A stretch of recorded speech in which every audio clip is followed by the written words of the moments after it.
Bonjour tout le monde, je vous souhaite la bienvenue à notre premier webinaire, aujourd'hui l'édition spéciale du CRI Pandémie, notre séminaire annuel Convergence Recherche Intervention qui est organisé conjointement par le RISC, l'Institut universitaire sur les dépendances, l'équipe Hermès et l'ACCID. Donc avant de commencer le webinaire et de laisser la parole à nos trois conférenciers qu'on a aujourd'hui, je vais simplement vous dire quelques précisions concernant le déroulement. Donc, on va avoir droit aujourd'hui à une conférence magistrale d'une durée de 30 minutes, qui sera suivie d'une période de questions de 15 à 30 minutes. Donc, je voudrais vous remercier. On est présentement 49 participants qui se sont joints à nous. Donc, vous êtes dans un webinaire du Zoom. Donc, votre caméra et votre micro sont automatiquement désactivés, ce qui permet d'accueillir davantage de participants et d'avoir une bonne qualité de son. Puis, au courant du webinaire, je vous invite là, à vraiment poser vos questions courtes via la fenêtre chat ou clavardage qui est située en bas de votre fenêtre Zoom. Puis, tout au long, je vais pouvoir recueillir l'ensemble de vos commentaires pour que vous puissiez que je puisse en fait relayer vos commentaires puis vos questions aux conférenciers. Puis, si le temps permet, là, on va pouvoir faire des interventions audio là, plus longues avec les conférenciers. Puis, vous pourrez simplement lever votre main, ce qui est disponible également en bas de la page du Zoom. Puis, si jamais vous avez des difficultés ou vous avez des questions, vous pouvez également me contacter directement via le chat, puis ça va me faire plaisir de vous aider. Donc, finalement, si jamais votre connexion coupe, ce qui ne devrait pas arriver, mais simplement cliquez à nouveau sur le lien du webinaire pour vous joindre à nouveau au Zoom. Donc, ceci dit, aujourd'hui, nous sommes très heureux d'accueillir trois conférenciers, donc le professeur Michel Perrault, Mme Mélanie Archambault et Dr. Marie-Ève Goyer, qui vont nous présenter aujourd'hui sur le webinaire qui s'intitule « Pourquoi un programme de traitement par agoniste opioïde injectable au Québec ». Donc, je leur laisse la parole, puis je vous remercie d'être là en grand nombre. Merci beaucoup, Émilie. J'aimerais en fait remercier le CRI qui nous offre cette occasion de faire la présentation par Zoom, alors qu'on aurait dû présenter en présentiel. Alors, merci pour votre grande sagesse et aussi votre bon goût de nous avoir invités. Alors, mon nom est Michel Perrault, je suis chercheur au Douglas, à McGill, puis aussi rattaché à l'Institut sur les dépendances. Ça me fait un grand plaisir en fait, ce serait un grand moment de réjouissance si on était tous, ça l'est toujours, mais c'est un petit peu plus festif quand on est tous ensemble, mais on va essayer de vous communiquer du mieux qu'on peut à distance les travaux qu'on a faits dans les dernières années. Peut-être je vais demander à mes collègues de se présenter rapidement. Peut-être Marie-Ève, tu pourrais dire deux mots. Oui, bonjour tout le monde. Alors, mon nom est Marie-Ève Goyer. Je suis un médecin de famille en pratique depuis 15 ans maintenant et la majorité de ma pratique est auprès des populations vulnérables en situation d'itinérance et aux prises avec une dépendance. Donc, vous le voyez dans mon titre, je pratique majoritairement au CIUS Centre-Sud de l'île de Montréal, notamment à l'hôpital Notre-Dame, où on a une unité d'hospitalisation pour les personnes en situation d'itinérance ou qui ont un problème de dépendance, et à la clinique Relais, qui a une vocation de traiter la dépendance aux opioïdes là, chez les personnes en situation de grande précarité. Et j'ai eu la chance d'être co-responsable de l'étude de faisabilité sur le traitement injectable au Québec avec Michel et Léonie. Merci. Alors, de mon côté, je suis Léonie Archambault. Je suis coordonnatrice de recherche dans l'équipe de Michel Perrault depuis presque 10 ans, je crois, au centre de recherche de l'hôpital Douglas. Et je suis aussi étudiante au doctorat à l'Université de Sherbrooke. Alors, je suis très heureuse d'être avec vous. Merci d'être là. Merci à vous deux. Je vais dire quelques mots juste pour lancer la présentation. Dans le fond, aussi merci à on va vous parler de plusieurs études qu'on a menées qui étaient même préalables là, au guide sur le traitement par injection. Et je dois remercier aussi la Fondation du CRAN qui avait financé certaines de ces études. Je dois remercier en fait, on va faire des remerciements officiels là, à la fin, là, des reconnaissances, mais c'est grâce au programme PODS qu'on a pu produire de guides. Et aussi, merci à nos établissements respectifs qui ont soutenu nos travaux.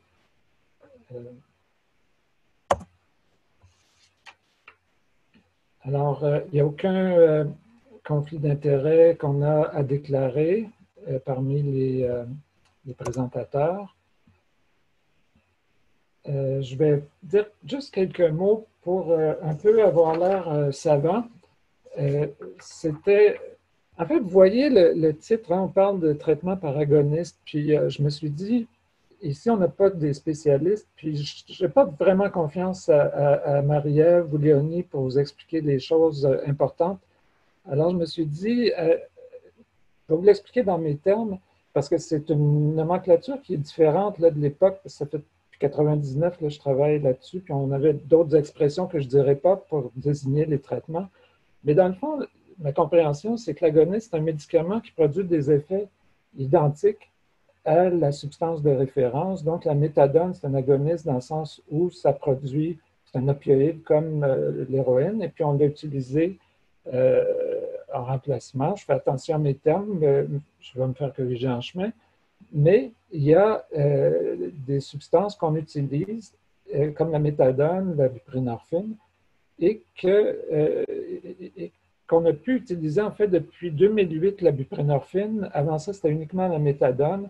Historiquement, si on regarde l'ouverture du CRAN, c'était en 86.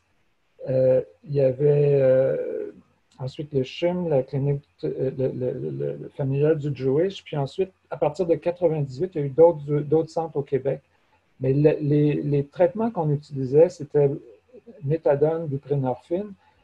Et il y a, tantôt, Léonie va vous parler du requis de service aussi, qui ne couvre pas tout. Et il y a eu beaucoup de bienfaits enfin, de l'arrivée de ces médicaments-là, mais ce n'est pas parfait. Il y a des clientèles pour qui ça ne fonctionne pas. Et c'est là qu'on parle du traitement par agoniste opioïde par injection, qui est une approche pour traiter ces gens-là qui ne répondent pas bien au traitement courant. Alors, moi, je vous le dis dans des mots très simples, là, mais on pourrait jouer sur le vocabulaire. Ce qu'on fait, ça s'est déjà fait. En fait, nous, on va le lancer ici, là, mais ça s'est déjà fait. Alors, bon, merci beaucoup. Là, on va avoir du plaisir. Peut-être tu peux mettre tout, je vais aller vite pour cette diapo-là, Léonie, tu peux peut-être tout mettre. Ça s'est fait déjà dans d'autres pays, les Suisses étant les premiers qui avaient lancé ce type d'approche où en fait, à l'Europe, les Européens ont lancé ce type d'approche et on le voit souvent à l'époque, c'était Heroin Assisted Treatment et en France, on l'appelle d'un fois encore de cette manière. Et ce n'est pas nécessairement la méthode la plus efficace, là, la terminologie, pour avoir une acceptabilité sociale, mais il y a des substances qu'on utilise en remplacement ou qui sont similaires ou qui sont avec les ingrédients actifs similaires de l'héroïne. Et c'est cette approche-là qui est utilisée. Alors, il y a eu les Suisses, il y a eu les Pays-Bas, l'Allemagne. Et puis, si on regarde juste simplement dans ces expériences-là,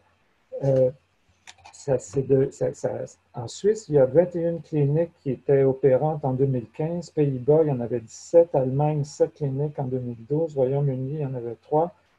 Et Danemark, 5. Il y a beaucoup d'endroits où la recherche est arrivée. Et ensuite, c'était la place plus aux décideurs politiques de décider si on continuait ou pas. Mais les décisions, c'est-à-dire la recherche a été grosso modo en faveur de ce traitement-là pour réduction des méfaits, pour stabiliser les gens, leur permettre de fonctionner. Et ça s'est fait dans le contexte où ces études-là, ces traitements-là étaient utilisés en substitution, c'est-à-dire pas en substitution, mais en ciblant les gens qui ne répondent peut-être pas bien au traitement courant. Et là, je vais me faire égorger parce que j'ai utilisé un mot qu'on ne doit pas utiliser. Alors, je vais aller...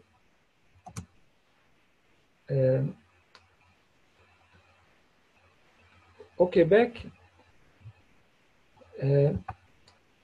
Il y a eu l'étude Naomi. Et il y a beaucoup de gens qui ont été... Naomi, c'est North American Opioid Medication Initiative. C'était génial. De 2005 à 2008, il y avait Toronto qui devait embarquer. Il y a juste Vancouver et Montréal qui sont demeurés. Je crois qu'à New York aussi, ils devaient le faire. Il y a des gens qu'on voit. Il y avait Pierre Lauzon, Suzanne Brissette qui étaient dans les chercheurs. Il y a Pascal Schneeberg qu'on voit à l'Université de Sherbrooke. Puis je crois que j'ai vu passer son nom tantôt qui nous écoute, qui était coordonnateur, je crois, dans cette étude-là.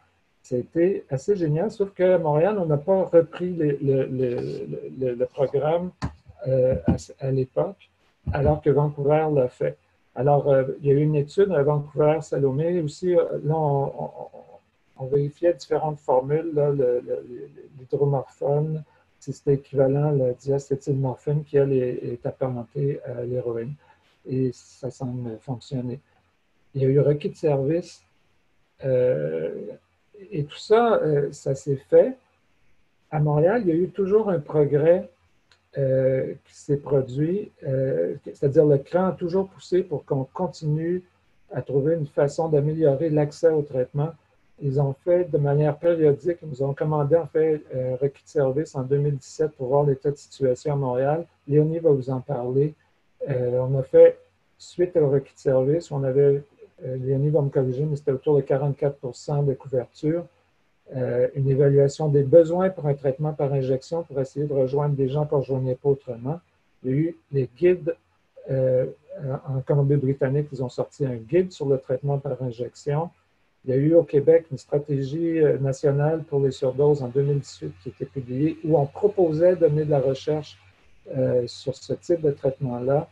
Il y a eu des changements au niveau politique en reconnaissant les formulations de hydromorphone et diacétylmorphine par Santé Canada, ce qui facilite l'implantation de ces traitements-là. Et il y a eu en 2019, et il y a nous qui avons publié, en fait, tout récemment, le guide, excusez, avant nous, il y a le guide canadien là, du CRESUM, un regroupement de chercheurs pan-canadiens sur les addictions.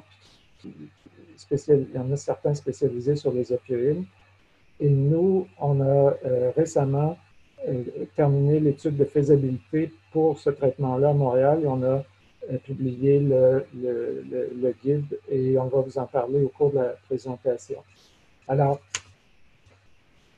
je crois que l'idéal, c'est que je cède la parole à Léonie, qui, elle, va vous décrire beaucoup mieux que moi les procédures, tout ce qui a été fait entourant les études préliminaires, puis celles entourant la faisabilité pour le traitement par injectable à Montréal. Merci à toi, Léonie. Merci, Michel. Alors, en fait, je pense que ce que tu nous as montré, c'est intéressant pour voir, en fait, que depuis 1994, comme tu l'as montré sur la ligne du temps, il y a eu d'abord en Europe et ensuite au Canada des programmes de recherche et aussi éventuellement des programmes de traitement en fait, qui visaient à élargir l'offre pour les personnes qui ne répondent pas aux traitements conventionnels ou aux traitements oraux standards qui sont généralement dédiés aux personnes qui ont des troubles liés à l'utilisation d'opioïdes. Et donc, avant de continuer, ce dont je vais vous parler aujourd'hui un peu plus précisément, c'est qu'est-ce que c'est justement que ce traitement par agoniste opioïde injectable dont Michel a évoqué l'existence depuis 1994 en Suisse. Et je vais vous parler aussi des besoins qu'on a identifiés au Québec pour mettre en place ce type de traitement-là. Alors en fait, le traitement par agoniste opioïde injectable, souvent on va appeler ça avec l'acronyme TAOI ou TAO injectable. C'est un traitement qui consiste à prescrire soit de la diacétylmorphine, donc qui est en fait de l'héroïne pharmaceutique. Tu l'évoquais, Michel, précédemment, on appelait ça anciennement le Heroin Assisted Treatment, ou de l'hydromorphone. Donc on prescrit soit de la diacétylmorphine ou de l'hydromorphone qu'on appelle dans le langage courant là, du Dilaudid. Donc, le médicament est généralement auto-administré par injection par le patient à qui il est prescrit 1 à 3 fois par jour, sous supervision, avec ou sans coprescription d'un médicament oral comme la méthadone ou la morphine orale à libération lente. Donc, on comprend que pour le patient, venir chercher son médicament jusqu'à 3 fois par jour, c'est un traitement à très haute intensité, c'est un traitement qui est très exigeant. Maintenant, l'élément sur lequel je veux attirer votre attention quand on parle du traitement par agoniste opioïde injectable, c'est important de le distinguer des services d'injection supervisés. Parce que dans un service d'injection supervisé, la personne va apporter sa substance illicite pour la consommer dans un milieu sécuritaire, alors que le programme de traitement par agoniste opioïde injectable, c'est la prescription d'un médicament dans le cadre d'un traitement, comme ce serait le cas, par exemple, pour la méthadone ou la buprenorphine naloxone, mais le médicament va être administré par injection plutôt que oralement. Et puis, à qui s'adresse ce traitement-là? Encore une fois, Michel, tu l'as évoqué tantôt, le traitement par injection est un traitement qui vise à élargir l'offre de services, principalement pour les gens pour qui les traitements conventionnels oraux ne fonctionnent pas. Donc, quand on fait l'inventaire des programmes qui existent déjà au Canada puis en Europe, on voit que généralement, ce traitement-là va être offert aux personnes qui ont un trouble lié à l'utilisation d'opioïdes par injection, aux personnes pour qui les traitements conventionnels oraux n'ont pas fonctionné ou ne fonctionnent pas, aux personnes, c'est souvent des personnes qui ont des problèmes de santé physique, de santé mentale ou des problèmes de fonctionnement social qui font que c'est des gens qui sont particulièrement sujets à différents risques, comme par exemple des risques de surdose ou des risques d'infection. Pour vous donner une idée, dans les milieux où le TAO injectable a été implanté, c'est entre 5 et 15% environ des personnes sous traitement oral qui en fait se qualifient ou bénéficient plus de recevoir un traitement injectable qu'un traitement oral conventionnel. Donc, c'est un traitement qui est destiné quand même à une assez petite proportion des personnes qui ont un trouble lié à l'utilisation d'opioïdes. Et sachant ça, vous allez peut-être vous demander, c'est quoi l'intérêt de vouloir déployer un traitement qui vise seulement une petite proportion de la clientèle, un traitement qui est très exigeant, autant pour le personnel que pour les patients, un traitement à très haute intensité? Bien, en fait, c'est parce qu'il y a des données probantes qui montrent que ce traitement-là est efficace en termes de rétention, en termes de réduction de la consommation d'opioïdes illicites ou d'héroïne illicite, en termes de diminution de la criminalité et puis aussi possiblement en termes de réduction de la mortalité pour les personnes chez qui les autres traitements ne fonctionnent pas. Donc, un élément qui va peut-être aussi vous intéresser, je vous rapporte que dans une étude de cohorte suisse, sur presque 2000 patients en traitement injectable, en TAO injectable qui ont été suivis sur 6 ans, il y en a 60% qui ont volontairement choisi de transitionner vers la méthadone ou vers un autre traitement oral ou fondé sur l'abstinence après avoir passé par le traitement injectable. Donc, j'espère que ça vous permet un peu de voir ce qu'est en gros le TAO injectable.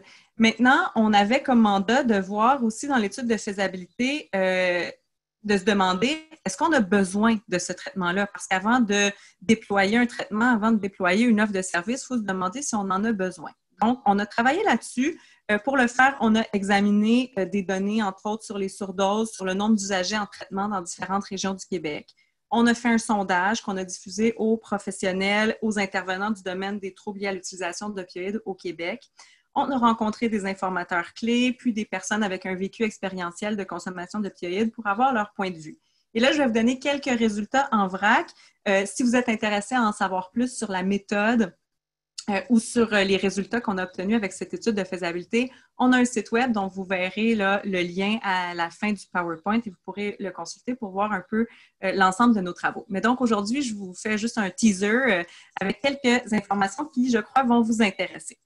Donc, je vous l'ai dit il y a quelques secondes, les études, les programmes courants qui existent et auxquels Michel a fait référence plutôt avec ses lignes du temps, nous montrent que c'est entre 5 et 15% des personnes sous TAO conventionnel qui pourraient en fait bénéficier de recevoir plutôt un traitement injectable pour toutes les raisons que j'ai évoquées, c'est-à-dire qu'ils ne répondent pas au traitement conventionnel ou qu'ils ont d'autres comorbidités et des risques importants.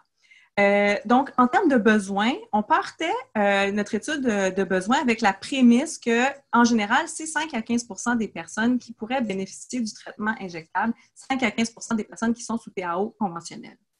Maintenant, si on se donne, par exemple, ici quelques chiffres, on regarde l'exemple de 8 régions du Québec, on peut estimer que le nombre de personnes qui ont un trouble lié à l'utilisation d'opioïdes dans ces 8 régions du Québec on pourrait se dire que théoriquement, en fonction de notre chiffre, notre proportion théorique du 5 à 15 %, il pourrait y avoir entre 5 et 15 % de ces personnes-là qui pourraient, encore une fois, théoriquement, bénéficier du traitement injectable. Mais, c'est bien beau la théorie, mais on voulait quand même aussi raffiner notre compréhension puis aller vérifier auprès des professionnels, auprès des intervenants qui travaillent en troubles d'usage d'opioïdes, quelle est leur perception par rapport aux besoins de la clientèle. Donc, on a fait le sondage web dont je vous ai parlé un peu tantôt. On a sondé des intervenants, des professionnels avec l'aide de notre comité aviseur de l'étude de faisabilité. On avait aussi un groupe de travail. On avait des partenaires comme la Communauté de pratique médicale en dépendance, l'Ordre des pharmaciens du Québec, l'AIDQ, l'ACCID, qui ont été vraiment des partenaires importants pour nous aider à diffuser le sondage. Et à ce sondage, on a reçu 137 réponses. Donc, presque la moitié des réponses, vous le voyez ici sur le graphique, provenaient d'intervenants psychosociaux. Le quart provenait d'infirmiers, infirmières et le reste venait de médecins et de pharmaciens. Et on a eu des réponses qui venaient des 16 régions administratives du Québec et de plusieurs milieux de travail comme les centres de réadaptation en dépendance, organismes communautaires, pharmacies, cliniques, hôpitaux. Donc, on avait quand même plusieurs milieux, régions et types de professionnels qui étaient représentés dans ce sondage. Quelques résultats qui vont peut-être vous intéresser. Je ne rentrerai pas encore une fois dans le détail parce que le temps ne nous le permet pas, mais vous allez pouvoir consulter l'étude de faisabilité et de besoins sur notre site web. On a demandé aux médecins et aux pharmaciens, en fait, on leur a posé des questions sur le pourcentage de leur clientèle sous TAO qui continue à s'injecter même s'ils sont en traitement, qui présentent une détérioration de leur état physique, de leur état mental, de leur état psychosocial, qui adhèrent pas au traitement, c'est-à-dire qu'ils abandonnent complètement ou qu'ils abandonnent, ils reprennent, ils abandonnent, ils reprennent. Et on leur a demandé aussi quel pourcentage de leur clientèle, eux, considéraient qu'ils sont à risque élevé de surdose. Donc, en posant toutes ces questions-là aux médecins et aux pharmaciens, ce qu'on voulait savoir, en fait, c'est quel pourcentage de la clientèle de ces professionnels-là répond aux critères d'admissibilité courants du traitement par agoniste opioïde injectable. Et puis, on voit que chez la clientèle des médecins qui nous ont répondu, ça représenterait entre 10 et 14 % des patients sous TAO. Et chez les pharmaciens qui nous ont répondu, ça représenterait entre 13 et 20 % de leur clientèle sous TAO. Alors, on n'est pas très loin de notre 5 à 15 % théorique dont je vous parlais juste il y a quelques secondes. Ensuite, on a demandé aussi à tous les répondants si le TAO injectable serait, selon eux, pertinent pour leur clientèle et pourquoi. Alors, il y a 110 professionnels et intervenants qui ont répondu à cette question-là et il y en a 108 qui considéraient que le TAO injectable serait totalement ou partiellement pertinent pour leur clientèle. Et puis, dans plusieurs cas, ils nous précisaient que ce serait en fait pertinent pour une partie de leur clientèle. Donc, et cette partie-là, en fait, les raisons qu'ils évoquaient pour justifier que ce serait pertinent pour eux, c'est parce que, justement, ce sont des patients qui ne répondent pas au traitement conventionnel, qui ont des besoins particuliers, pour qui c'est très important de travailler sur la réduction des méfaits et la rétention. Ensuite, on a aussi rencontré des informateurs clés pour aller un peu plus dans le qualitatif, questionner sur leur perception concernant les besoins puis concernant l'intérêt pour le traitement par agoniste opioïde injectable au Québec. Donc, les informateurs clés, on les a identifiés souvent avec l'aide de notre comité aviseur, de notre groupe de travail, en fonction de leur expertise en troubles d'usage d'opioïdes et en traitement par agoniste opioïde. Et juste pour vous illustrer quelques-unes de leurs réponses, je vous cite là, quelques extraits de verbatim. Donc, on avait une personne avec un vécu expérientiel qui nous disait « C'est vraiment pour une toute petite population, mais qui sont évidemment les patients les plus à risque, les plus désorganisés, qui ont le plus de problèmes de santé, qui ont le plus de problèmes psychosociaux. C'est souvent pour cette petite clientèle-là pour qui les traitements standards ne sont pas efficaces. » On a aussi, en fait, ça, c'est un pharmacien qui nous disait ça. Je m'excuse, je me mélange. Donc, un pharmacien nous disait ça. Un médecin nous disait, je dirais que j'aurais des candidats potentiels à chaque semaine. Et une personne avec un vécu expérientiel de consommation d'opioïdes nous disait, si c'est pour toi, ben tant mieux. Ça peut changer ta qualité de vie parce que tu n'es pas obligé de voler, de te prostituer ou de vendre la dope pour en avoir. Ensuite, ce qu'on voit en fait à la lumière de ça, c'est que les informateurs clés jugeaient de manière générale que le traitement injectable au Québec serait pertinent pour répondre aux besoins d'une minorité d'usagers pour réduire les méfaits. Ensuite, on a aussi demandé aux informateurs clés, on les a questionnés sur les critères d'admissibilité parce qu'en fait, on se demandait, est-ce qu'au Québec, on devrait adopter les mêmes critères d'admissibilité à ce type de traitement-là que dans les autres programmes canadiens ou européens dont je vous ai parlé tantôt et des critères courants. Donc, un peu pour vous illustrer encore une fois les réponses qu'on a obtenues. Ce qu'un usager, une personne avec un vécu expérientiel nous disait, quand tu es dans la consommation, toute ta vie est axée sur la consommation, tout ton argent, tu le dépenses là-dedans. Tu es brimé dans ta liberté. Si c'était offert gratuitement, c'est ton choix. Tu peux essayer la méthadone, puis si ça ne marche pas, tu peux essayer le traitement injectable. Donc, il y a aussi eu des médecins qui nous ont parlé qu'ils avaient des patients qui avaient eu beaucoup d'échecs avec différents traitements, puis qui ne souhaitaient pas nécessairement essayer un autre traitement oral, mais qui seraient prêts à essayer un traitement par injection. Il y avait aussi des médecins qui nous parlaient de leur sensibilité par rapport au fait qu'il y a une partie de leur clientèle qui a vraiment des maladies significatives qui se développent des suites de leur injection, qui font des complications. Et donc, pour cette clientèle-là, ils voyaient vraiment une pertinence et les critères associés là, pour justifier une admissibilité à ce traitement-là. Et puis finalement, je passe rapidement avant de passer la parole à Dr Goyer. Une autre question qu'on a posée aux informateurs clés concernait les facteurs qui pourraient faciliter l'implantation du traitement par agoniste opioïde injectable au Québec. Je ne vous lis pas les extraits, mais pour vous dire en gros, les facteurs qui ont été évoqués portaient beaucoup sur le financement d'un traitement comme celui-là, de la formation nécessaire que ça prend pour pouvoir travailler dans ce type de programme-là, de l'importance de la collaboration interprofessionnelle ou intersectorielle pour mettre en place un traitement comme celui-là et surtout de la nécessité d'impliquer les pairs aidants à toutes les étapes du développement et dans l'administration des soins aussi pour que ça fonctionne. Donc, en gros, très rapidement, c'est ce qu'on a, c'est un survol des résultats qu'on a eus dans notre étude de besoins pour un traitement comme celui-là au Québec. Je passe maintenant la parole à Dr Goyer qui va justement vous parler un petit peu plus là, des enjeux et des occasions d'implantation pour le Québec. Merci. Donc, Léonie, je te laisse le contrôle des diapos. Alors, allons dans le volet justement implantation du traitement agoniste opioïde injectable au Québec. En fait, c'est un peu ce que je vous disais d'entrée de jeu. J'ai eu la chance avec Michel et Léonie d'embarquer dans une aventure qui a été financée là, par les fonds des PODS, qui sont des fonds fédéraux qui sont octroyés par notre ministère de la Santé pour faire vraiment une étude de faisabilité sur les conditions que ça prend pour implanter ce traitement-là au Québec. Et si on regarde à la prochaine diapo, vous allez voir un peu ce qu'on a fait dans cette étude de faisabilité-là, qui a mené justement au développement d'un guide d'information et d'orientation pour quiconque voudrait faire cette offre-là en territoire québécois.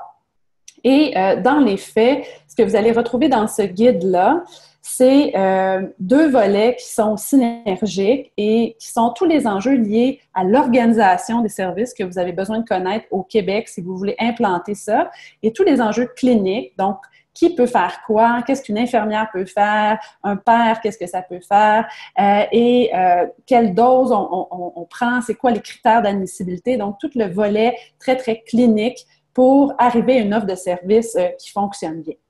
Pour arriver à répondre à ces deux grandes questions-là, on a fait des recensions d'écrits, incluant la littérature scientifique, mais aussi tout le volet de ce qui se fait ailleurs au niveau des protocoles, des sites web, etc. On a eu la chance de visiter plusieurs sites, dont deux sites que vous voyez en bas européens et deux sites canadiens. Et aussi, ce qui était très, très important, c'est d'aller vraiment descendre la pratique dans un contexte québécois, spécifiquement avec les ordres professionnels. Chaque ordre professionnel de chaque province et de chaque pays est différent en termes de ce qui est permis, pas permis. Donc, on est vraiment allé voir localement, mais on a aussi eu un comité consultatif et un groupe de travail qui nous a suivis à travers tout le processus pour permettre de décliner localement, donc à la saveur québécoise, le programme d'injectable.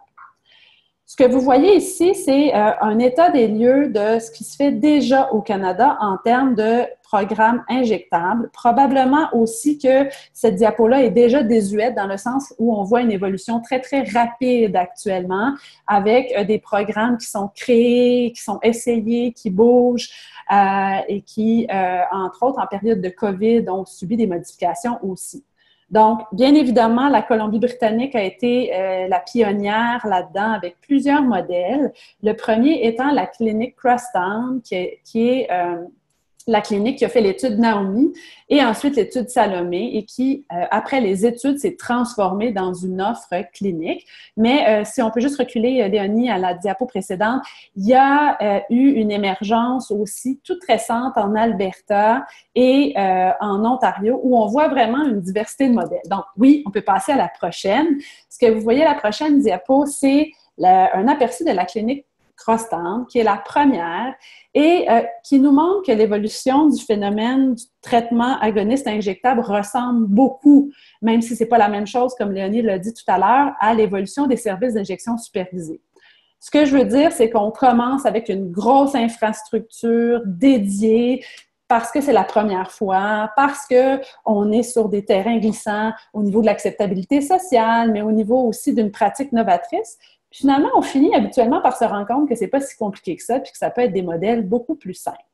Donc, ce que vous voyez ici, c'est le premier modèle canadien où on est dans quelque chose qui ressemble beaucoup à Insight. Pour ceux d'entre vous qui avaient le visuel d'Insight, qui est le premier service d'injection supervisé officiel au Canada, qui n'est pas très loin d'ailleurs de Crosstown, on est dans quelque chose de très stainless, du gros débit, très médico, hospitalo-centriste. Ça ressemble, c'est très chirurgical, là, comme on voit ça. Effectivement, la caractéristique de Crosstown aussi, c'est d'être un site dédié en ce sens qu'il a été créé pour faire de l'injectable. Puis finalement, ils se sont mis à faire d'autres services là, en périphérie. Mais par exemple, quelqu'un qui va mieux et qui se stabilise sous l'injectable et qui désire retourner vers un traitement plus conventionnel comme la méthadone, parce qu'il est rendu là dans sa vie et ça va mieux, bien, il doit être transféré ailleurs. Ce qui est pour certains patients, vraiment un facteur limitant parce qu'ils se sont attachés à leur équipe et qui auraient aimé rester sur place, pour dire quelque chose. Donc, ça, c'est Crosstown. Mais si on va à la prochaine, qui est la clinique, si vous voulez, le GMF du Dr. Sutherland, qui est Christy Sutherland, qui est un médecin très, très connu en Colombie-Britannique, qui a à peu près tout fait sur des approches novatrices très, très bas seuil. Bien, dans cette clinique-là, vous rentrez là, puis sur le perron, vous avez 2-3 personnes couchées. Puis là, vous les enjambez. Puis là, vous arrivez dans une belle petite salle d'attente où il y a des mamans enceintes, puis il y a des enfants, puis il y a des personnes qui ont une dépendance. Puis, on arrive dans le petit bureau. Et ben ça, c'est la table d'injection, qui est quasiment une table de star, là, avec un beau miroir et tout ça. Et ça peut être aussi simple que ça. Et ça peut se faire à même des structures existantes. La médication est gardée à part dans un petit coffret de sécurité d'une simplicité incroyable. Donc, ça peut aussi être ça et ça peut être intégré à même une offre de services de santé là, tout à fait usuelle. Et l'autre diapo qu'on voit, c'est à Ottawa, où là, on est dans un programme résidentiel, puis dans une petite salle d'une unité, donc un peu, si vous voulez, des appartements supervisés, où il y a des gens qui ont besoin d'être en appartement supervisé pour plein de raisons, incluant le fait qu'ils ont une dépendance complexe avec un besoin de traitement injectable. Bien, au sein de leur résidence, il y a une infirmière qui est disponible en tout temps. C'est le modèle le plus éclaté, je vous dirais, qu'on a vu, où là, au lieu d'avoir des doses très standards 3 fois par jour, on permet aux gens d'adapter leur dose et de s'injecter plusieurs fois par jour avec des plus petites doses s'ils le souhaitent. C'est un milieu de vie et l'infirmière est là selon les besoins, donc d'une très, très grande souplesse, là, ce modèle-là. Donc, tout ça pour vous dire que souvent, dans l'histoire du développement des nouveautés en réduction des méfaits, ben oui, il faut peut-être passer par quelque chose de plus complexe et plus structuré au début, mais on se rend compte assez rapidement que c'est pas obligé d'être aussi complexe et aussi lourd. Donc, Léonie l'a dit tout à l'heure, c'est des modalités qui sont coûteuses, qui demandent de l'infrastructure, qui demandent du personnel et probablement que la réflexion qu'on a à avoir, c'est comment on peut s'inspirer des autres pour assouplir ça et pas rendre ça toujours aussi lourd et aussi complexe. Si vous voulez en savoir plus, tout ce que je vous dis actuellement fait partie de notre guide d'information. Donc, vous pourrez retrouver dans ce guide-là, qui est sur le site que vous voyez là, taoinjectable.com. Non seulement vous allez retrouver notre guide, mais vous allez retrouver toutes les étapes dont Michel et Léonie vous ont parlé, avec aussi des actualités par rapport à ce qui se passe ailleurs au Canada.